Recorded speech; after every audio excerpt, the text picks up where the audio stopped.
Hello pandas and welcome to what is easily my most requested video to date. Where to find scrap metal, and how to start scrapping metal for money. In this video I'm going to show exactly how you or anybody else can make 50 to a couple $100 right now, today. So if you're broke, bored, or both, you're in the right place. Let's go.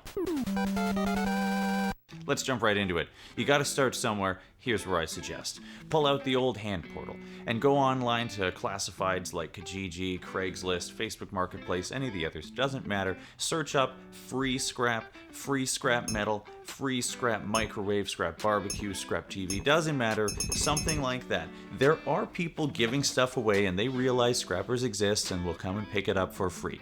It's a great arrangement. Set yourself up, half a dozen or so, make a schedule.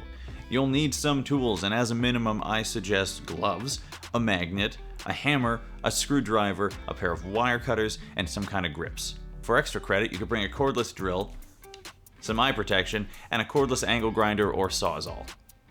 And of course a vehicle and possibly a bin system. I don't know about your scrapyard, but mine won't buy from you unless you have a vehicle they can record. So I've arranged a bit of a schedule with our pickups in a certain order so we can do a bit of a loop, and we're headed to the first one now. Now here's where it gets interesting.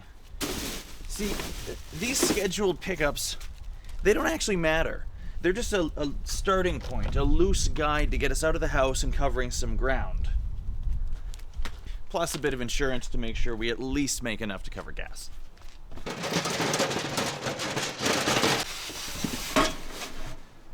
Whew. Beauty. Now you. As we travel between them, we keep our heads on a swivel. We take the scenic routes, we drive through alleyways. We want to be on the lookout for any donations that have been left out for us. Because that happens more than you might think.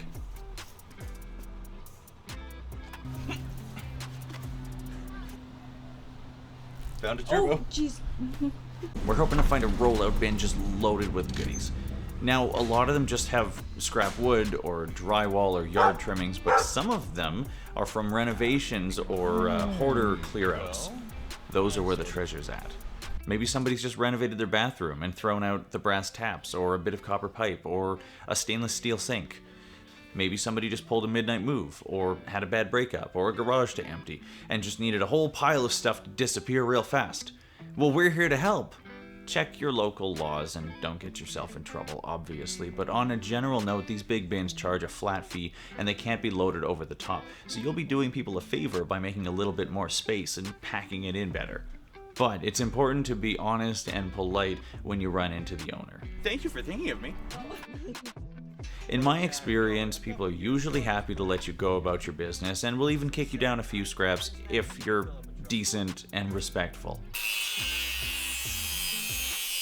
Just don't leave a mess, pick up after yourself, leave the bin level, and stay out of the way. Basically, leave it better than you found it. Now there's another one, which is perfect, just what we want, right? Well, unfortunately, it's on private property. See, the property line ends right where the fence is and the parking pads are, and this is well beyond that. So as nice as it would be to add it to the stack, those are the rules. We're just gonna leave it where it is. Now that looks like a donation. Your experience and knowledge goes a long way. This isn't the video for me to cover all of the things to look for and what to avoid wasting time on. You can waste a lot of time on the wrong things, and the only way to get better is by doing it. But I will link my playlist of scrap guides down below for anybody who wants to educate themselves a bit beforehand. That's basically how I would suggest doing a run if you want to give it a try, but that's only half the story. We made $50 or so today, which is okay. These random rolls are fun, but they're wildly inconsistent, and that's the real reason why we want to kick things off by going and grabbing scrap pickups for people. Every one of these pickups is a potential client. Even though it's valuable to us, scrap metal is a waste product to many people, and they need a reliable way to get rid of it. Some of these will just be homeowners getting rid of an old barbecue or a TV or whatever, but some of them will be business owners or garage mechanics or who knows. And if you're a halfway decent human being and you get along, well, before you know it, you'll have a couple of people calling you every few weeks to load up again. That's when it gets profitable. When you start building relationships with people and becoming a reliable solution to their problem. I've got a friend to go see next week who sent me a picture of a small pile of steel that he needs gone, and I honestly don't want it. The steel is not even going to cover the gas getting there. But when he called and asked if I wanted it, I said, absolutely, buddy, because the relationship is the valuable part there. I like him, and it'll be nice to see him, but he also calls me up every once in a while to pick up a small stack of lead batteries or whatever. Plus, I may find something else along the way, and maybe I'll bring you with. But the point is, it becomes more consistent when you commit to being there for people. You won't make hardly anything sneaking around late at night. Trust me. And of course, over time, you'll build up a bit of a route that has a couple good dumpsters along the way that you know usually have something waiting for you, and maybe it's there on purpose, or maybe it's not. I don't know. You gotta build it yourself. But anyways, that's how to get started scrapping metal.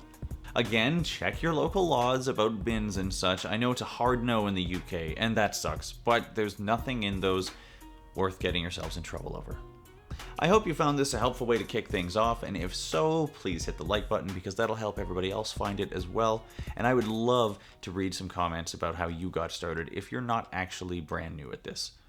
We'll have more guides and adventures real soon, so until then, leave it better than you found it, and keep doing the thing.